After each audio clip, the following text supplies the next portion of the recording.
Let's take a look at this vintage hard candy nail polish collection from the fall of 1997, and we'll swatch one of them. The first of this 70s themed collection is Weenie, and I apologize, my weenie is dirty, but rest assured I'll wash it before I use it. I'm not sure what the 70s connection is with this one, except for maybe the color itself being popular in fashion and furnishings. I think the most famous weenie of the 70s belonged to Ron Jeremy though. Now if you're thinking this must be the first hot dog inspired nail polish, you would be mistaken. For the spring of 1941, Revlon released 3 shades in their Americanisms collection, one of which was called Hot Dog.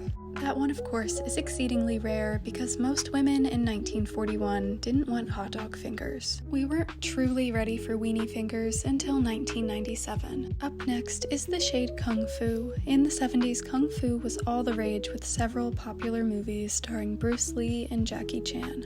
Coincidentally, I'm posting this video from Jackie Chan's home city, Hong Kong, a huge center for Kung Fu. But of course in the 70s, there was also the song Kung Fu Fighting by Carl Douglas, so I can see where hard candy got their inspiration from. This one is essentially just a dark creme beige. The next is a dark teal creme. It's missing its label, but it's undeniably the shade Gank. From what I can tell, Gank didn't really pop up in American slang until 1995, so I'm not sure what connection to the 70s they were trying to make with it. It's a great shade though. The next one is the one we'll be swatching today, Shag. Shag is a clear reference to shag carpet. I have a memory of a 70s orange shag carpet that was in the kitchen of the house my mom bought in 1995. Within months of living there, I dropped a carton of eggs on it and they all smashed, and that was the end of it. I'm not sure how shag could last 20 years in a kitchen. Next is Hot Rod, probably a reference to the popular show The Dukes of Hazzard, which premiered in 1979 and featured hot rods and stunts. I've swatched this mustard shade in the past, and if you're looking for a dupe in Essie's Expressi line, there's a shade called Don't Hate, Curate.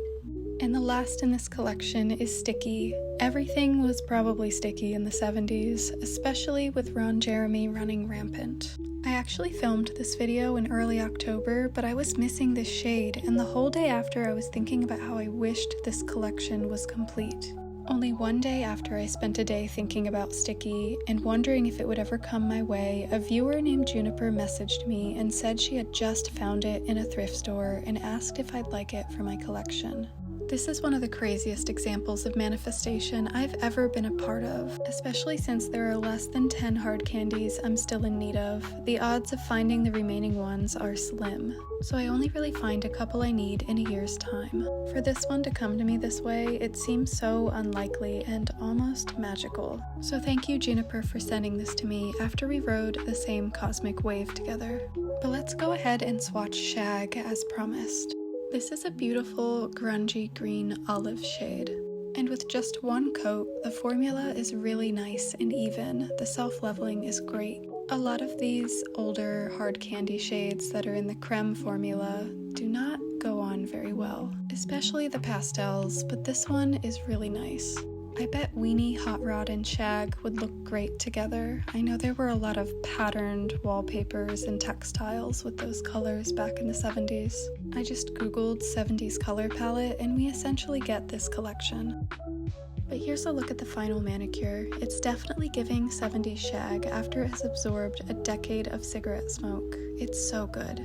But let me know your thoughts on this collection. Which shade calls to you the most? And do you have any crazy stories of manifestation? I'd love to hear about them. Thanks so much for watching.